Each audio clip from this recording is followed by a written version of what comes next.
آهنگ ریمیکس عاشقانه لیما امیری با حسام فرزان، نشر تازه ترین تصاویر و حقایق تازه.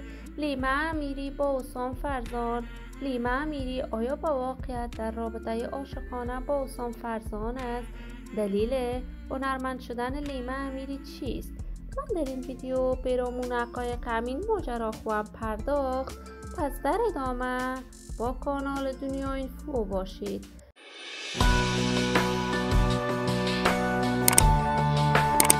سلام و سلامتی نثار هر یک از شما همراهان خوب کانال دنیا اینفو. من مروارید عزیزی هستم. برای حمایت از من علامت سابسکرایب را فشار دهید تا ویدیوهای دیگر کانال دنیا اینفو را از دست ندهید.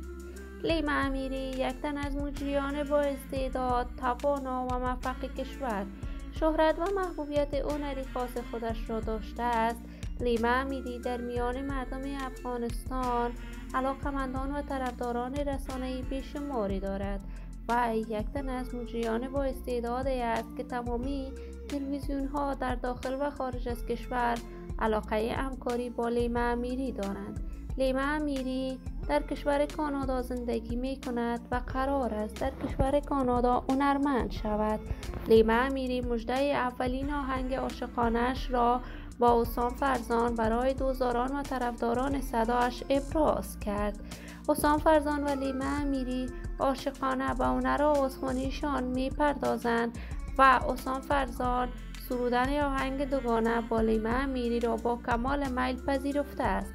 قرار است این آهنگ این دو هنرمند تا یک ماه دیگر در بازار هنر آوازخوانی نشر شود.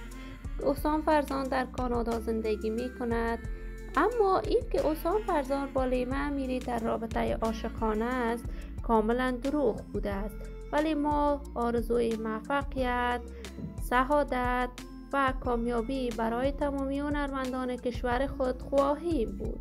همراهان عزیز و نهایت ارجمند کانال دنیا اینفو، شما هم نظریات خود را در بخش کامنت با من شریک بسازید. این ویدیو را با علاقه‌مندان و دوستان لیما امیری و حسام فرزان به اشتراک بگذارید. برای حمایت از کانال دنیا اینفو علامت سابسکرایب را فشار دهید تا بیننده ویدیوهای جدید کانال دنیا اینفو باشید. تا درودی دیگر، شما خوبان را به لای منان سپرده موفق کامیاب باشید.